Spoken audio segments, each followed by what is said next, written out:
Hi everyone, and thanks for joining us today for our presentation on South America. My name's Natasha Kroll and I'm an account manager at Adventure World. I joined back in 2018 after traveling to over 50 countries across 6 continents, and South America is certainly one of my favorites.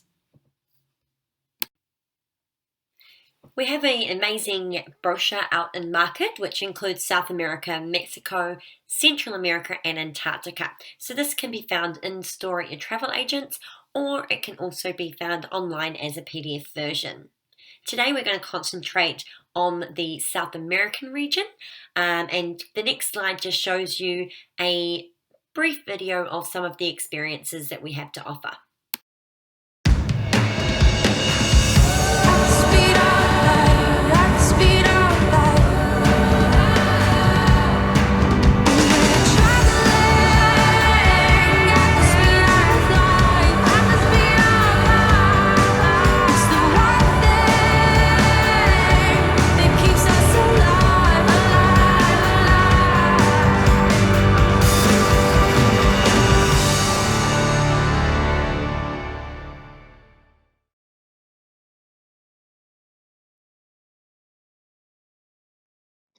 Adventure World works with our ground suppliers in destination to make sure we have the best accommodations available to you. We opt for smaller, more authentic boutique properties from a comfortable 3-star, great 4 stars, and deluxe 5 stars, which are often something very unique to offer. We've also highlighted our extraordinary stays, whether it's staying in a mountain lodge in Peru, experiencing the Galapagos Islands aboard a legendary expedition ship, or sleeping in a colonial hacienda in the Andes. Some stays are so extraordinary they cannot be rated, ensuring you will have an amazing and unique experience. Look out for this icon throughout the brochure. South America is a huge continent to travel, and it is recommended that you choose just 2 or 3 countries to explore. The distances between each place is vast, and internal flights is a great way to get around. With some of these highlighted experiences that are sure to be on your bucket list: Machu Picchu, the Salt Flats, and Iguazu Falls, to name a few. One of the most asked questions is how to get there. There are 2 entry points from New Zealand: Santiago, flying LATAM Airways, or Buenos Aires, flying Air New Zealand. One of the best ways to get around is using LATAM Airways, who have a great network throughout South America. They have an air pass that can be booked through travel agents. In order to access this air pass, which offers cheaper internal flights, your international flight must be with LATAM. Throughout today's presentation, I will be highlighting some of the most popular destinations that we sell in South America. However, there are a lot more on offer that can be accessed through our destination experts team, or also on offer in our brochure. Peru is one of the most popular destinations in South America that New Zealand travellers choose to go. It has so much to offer, and you can easily create a 1-week or 3-week itinerary just in Peru. The biggest draw card is, of course, Machu Picchu, but also it has the Congo Canyon, Nazca, and the Amazon, which is accessed via Iquitos up in the top portion of Peru. Lima is the capital and largest city of Peru, and sure to be either a beginning or end point to any itinerary passing through Peru. It is known for its great Peruvian cuisine and its European architecture. Cusco is a UNESCO World Heritage Center. It was an Inca city that was redeveloped by the Spanish in the 16th century, which you can see some of that in this picture here. It is a gateway city to the area surrounding it. You've got Machu Picchu and the Sacred Valley that is close by, and there's some really great markets in town also. Machu Picchu sits on most people's bucket lists. It is one of the wonders of the world and is a UNESCO World Heritage Site. It is thought to have been abandoned around about the 15th century and was discovered again over 100 years ago. They are still working out what they think its original purpose was. It sits at 2,400 meters. There are various ways to access Machu Picchu. One of the most famous ways is via the Inca Trail, and there are other alternate hiking routes available as well. The key to this is booking well in advance. We also offer Machu Picchu by rail. So from Cusco town, you can catch Peru Rail or the Hiram Bingham train into the town that sits at the bottom of Machu Picchu. Peru Rail is a standard service that offers light snacks to be purchased on board, or the Hiram Bingham train is a 5-star luxury train. On the way to Machu Picchu Township, you will be offered a brunch, and on the way back, you'll be offered a dinner accompanied by alcoholic beverages. We do recommend you spend at least one night, if not 2 nights, in this beautiful township. But there definitely is a lot to see and do, and you are then able to either hike from the town up into Machu Picchu or catch a bus up to the township as well. You are required to see Machu Picchu with a local guide.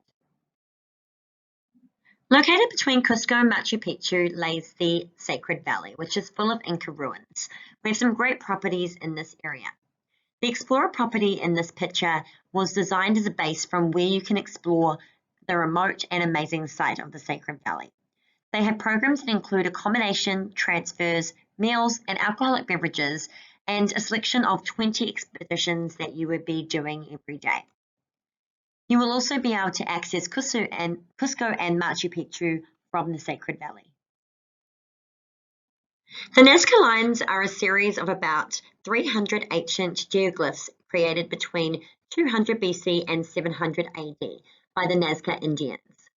With designs ranging from wildlife to geometric designs covering nearly 1,000 square kilometres, they are one of Peru's most interesting and peculiar attractions. You see these by light aircraft over the area. Another drawcard in the region is the Colca Canyon, which is twice as deep as the Grand Canyon. It also is known to the rare Andean condors, an enormous bird with the largest wingspan of any land bird in the world. Puno is a city that sits on Lake Titicaca, which is the world's highest navigable body of water. Famous for its reed islands and houses where many still live, visitors can take traditional tours on reed boats and buy local handcrafts. Peru is one of the best areas to access the Amazon jungle. We have a couple of different ways that you can experience the Amazon. Firstly, unique tree houses and eco-lodges. Or if you're wanting to go a little bit deeper into the Amazon, you have different cruises. The cruises are a really great option to get further into the Amazon, which means the further you get in, the more animals that you have chances of seeing. Next, we have the unique culture of Bolivia.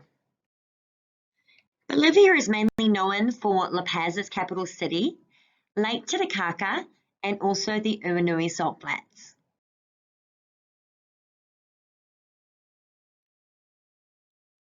La Paz is typically your starting or ending point when reaching Bolivia.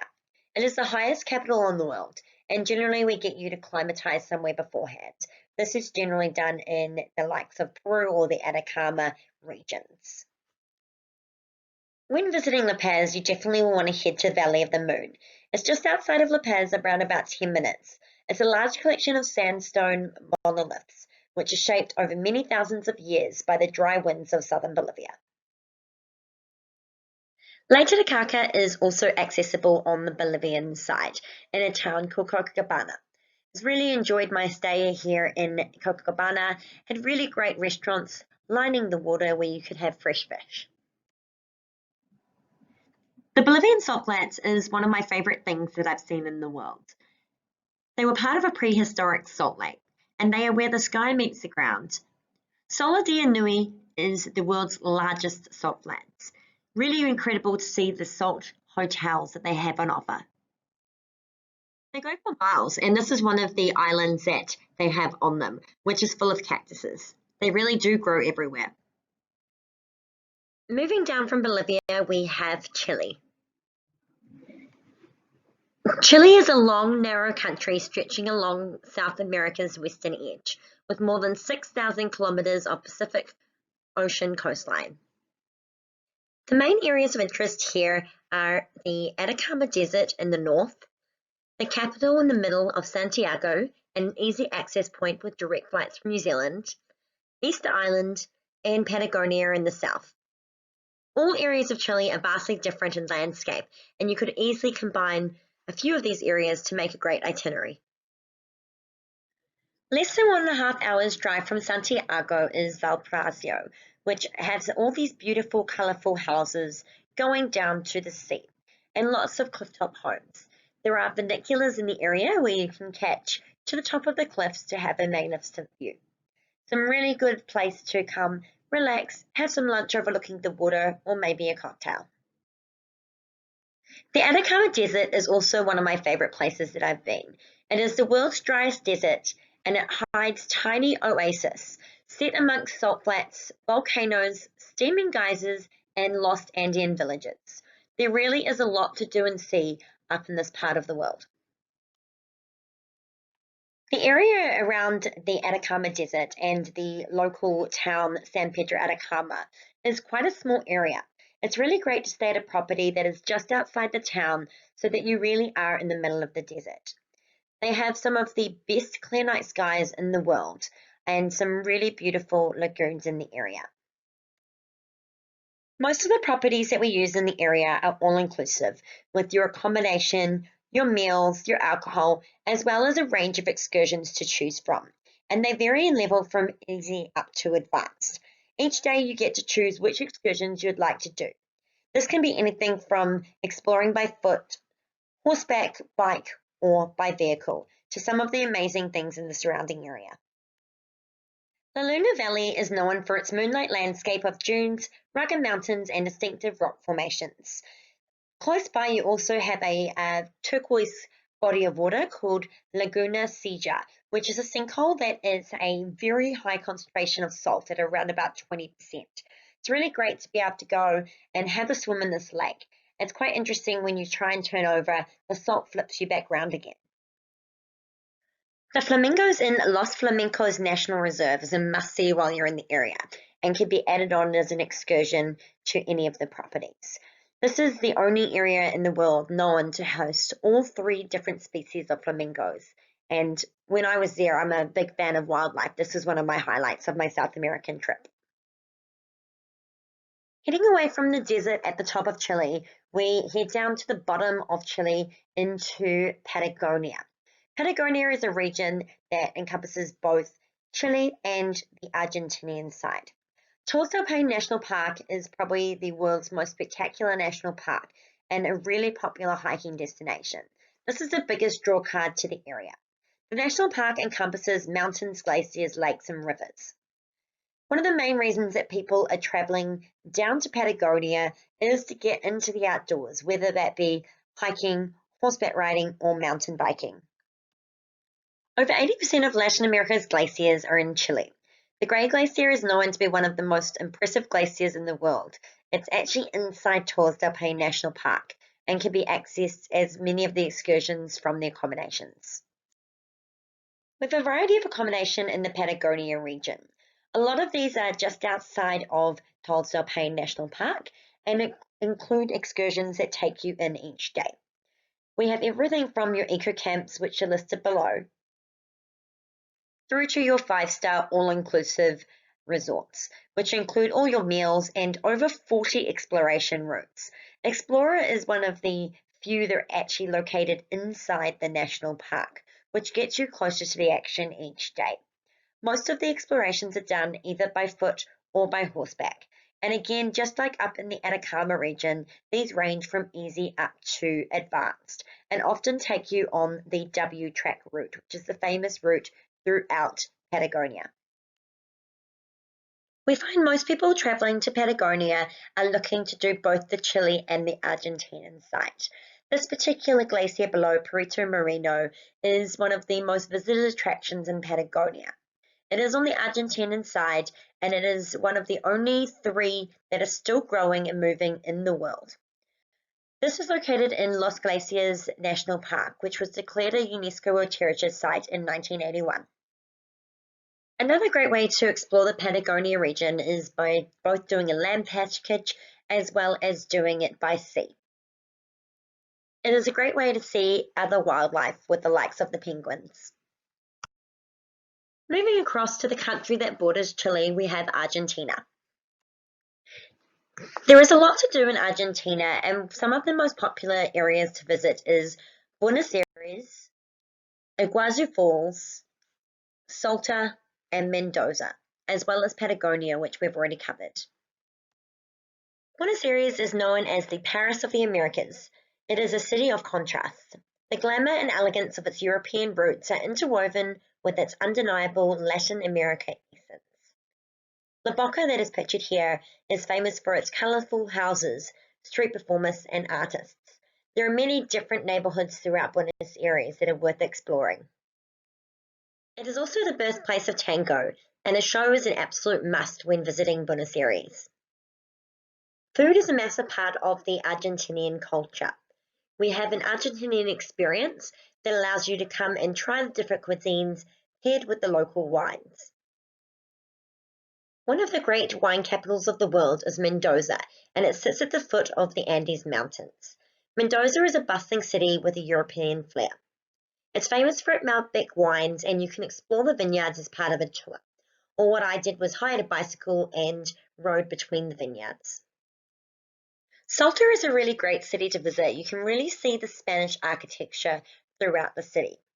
It is quite a decent sized city with a funicular that takes you to the top for stunning views. It also has a lot of greenery and parks in the city of Salta, but it's really heading outside the city itself that there are some stunning things to find in the region. The Hill of Seven Covers is definitely a must-see while you're in the area. It's a 3-hour drive from Salta and can be done either as a day trip or you can stay in a local town nearby. The Salinas Grandes, or also known as the Salt Flats of Salta, is another great thing to see while you're in the area. It is a lake that has dried up and is second only to the Unui Salt Flats up in Bolivia. Bordering Argentina and Brazil is the Iguazu Falls. This is one of the planet's most awe-inspiring sights. A visit is a jaw-dropping experience, and it is incredible to hear the power and noise of the Cascades. This is a chain of more than 275 waterfalls, expanding nearly 3 kilometers. There are a lot of hotels in the neighboring towns, as well as a couple in the national parks. This one here is the Gran Milia on the Argentina side, and as you can see, some of the rooms even have waterfall views. On the Brazilian side, we have the beautiful 5-star Belmont Hotel, which is the only hotel within the Brazilian side's national park. The good thing about staying in a hotel inside the national park is that you have access before and after the park closes, which means that you can enjoy the falls without the crowds. As well as Iguazu, there are many other great areas to explore in Brazil.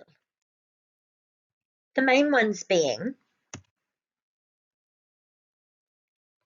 Rio, the Amazon, Salvador, and the Pantanal.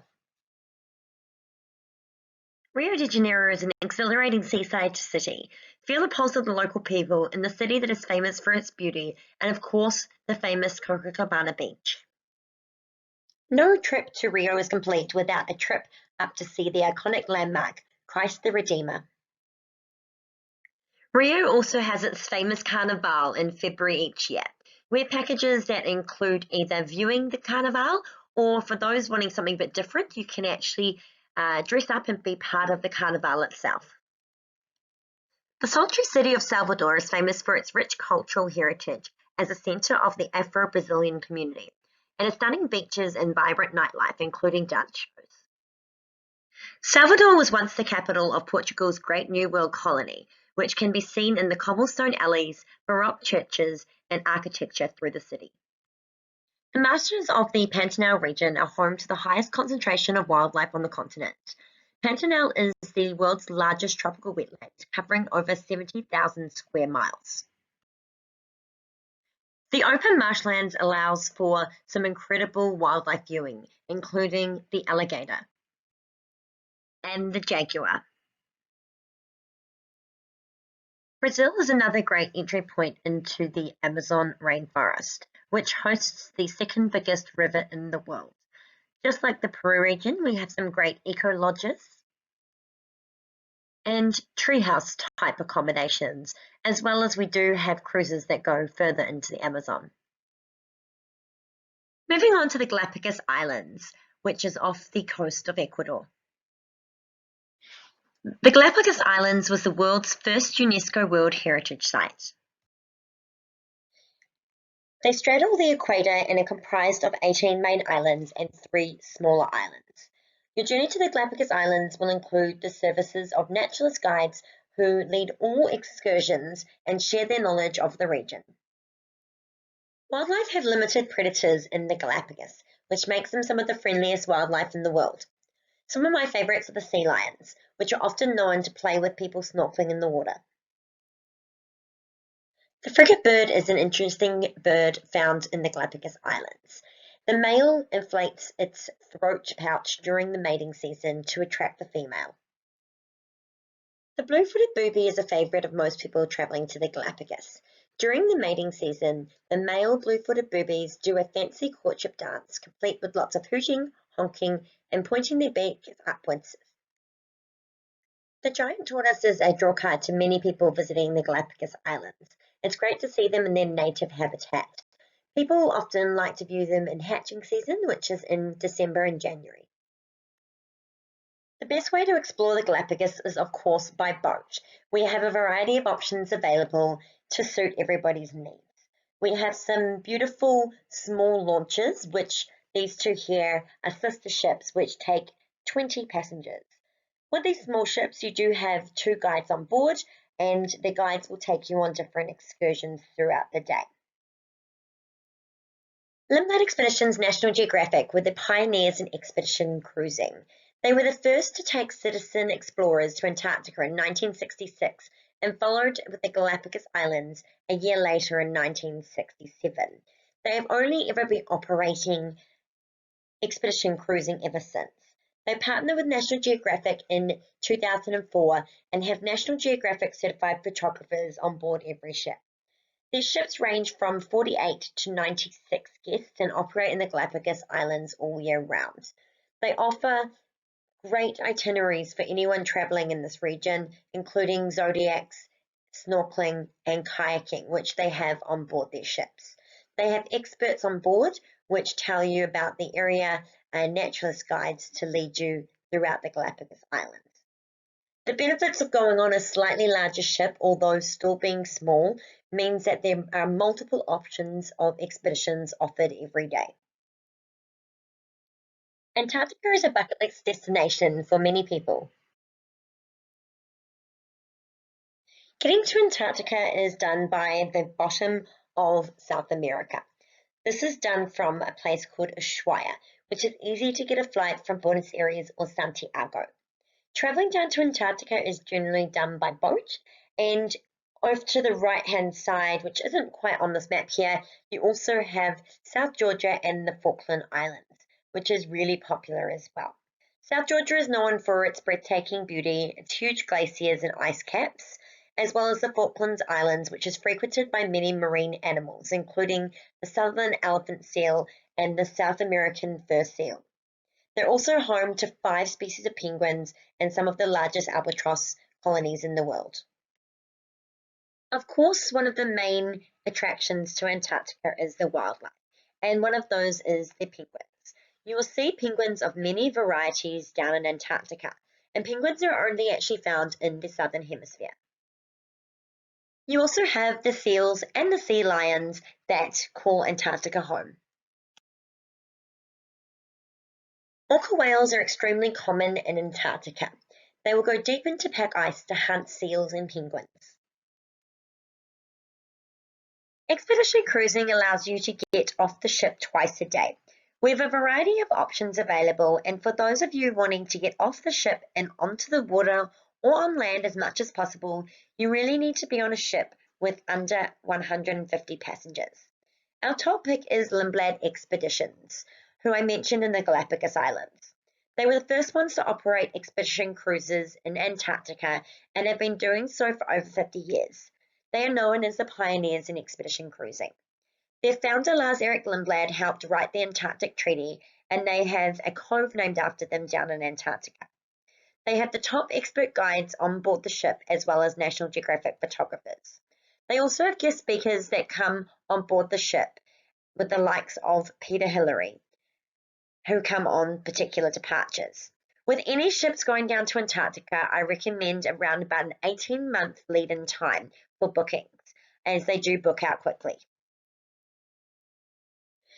You can get really up close and personal to the wildlife in Antarctica. There is a rule, however, you are not allowed within 10 metres of the wildlife. However, if you're stationary, no one told the animals the same rule. So sometimes they do get a little bit closer, like this guy here pictured. On board, you also have a National Geographic photographer as well as a B&H camera locker. This allows the National Geographic photographer to give you tips and hints to taking photos of the wildlife. The camera locker available means that you can borrow gear, anything from the body to the lenses, to make the best of your experience here in Antarctica. We have a variety of tools to get you up close to the wildlife. Here is pictured the zodiacs, which typically takes around about 8 to 10 guests out at a time. There are many different varieties of whales that you can see in Antarctica. They also have a fleet of kayaks on board the ship, which is included through the cruise. So they have 36 two-person kayaks. If you're not confident, they can give you lessons, or you can go out with a staff member. Again, this allows you to get up close to the animals in the region. It's not all about the water activities, it's also about experiencing Antarctica by foot. It's a great way to get up close to the penguins in the region. They offer a variety of walks for everyone, whether it be coming and doing a beach landing, doing a short hike, or doing a long hike. Something available for all abilities. While expedition cruising is not luxury, it definitely is comfortable. This is one of the leading categories on a Lindblad ship, through to an upper category, and as you can see, it has a balcony view here. They also have a new ship that is traveling down to Antarctica, which is more at a 5-star rating. It really does have everything you need, and it uses natural products to ensure that you're protecting the environment. In the evenings, you'll come to the bar area where you will be told about the environment that you're seeing. This could be a talk on anything from ice, glaciers, through to the wildlife that you've seen that day. If Lindblad Expeditions isn't the right option for you, we do have other options available. We have a really great ship that goes down that's more at your 3-star level if you were to rate an expedition. While still having some great tools for exploration, including Zodiac rides, you can add on other optionals while you're down there, like kayaking to the trip. While the accommodations are nothing fancy, it's a very comfortable stay at the end of a long day, as well as offering a higher category. As you can see, some quite nice views out the window. This is a great option for the more adventurous, and this ship also offers the opportunity to go and camp for a night on ice. It allows up to 60 passengers to stay the night on Antarctica. The last option is for those who don't like to spend too much time at sea. We do have a fly-in, fly-out option with a cruise around the Antarctic Peninsula. This is done through Antarctica 21. The flight time is 2 hours, and then there's a maximum of 71 guests allowed aboard the ship. Once down in Antarctica with this option, you still have the same great options of Zodiac and kayaking. It is a really great way for those short on time, or as I mentioned, those wanting to cut out the 1.5 day crossing across the ocean to get down to Antarctica.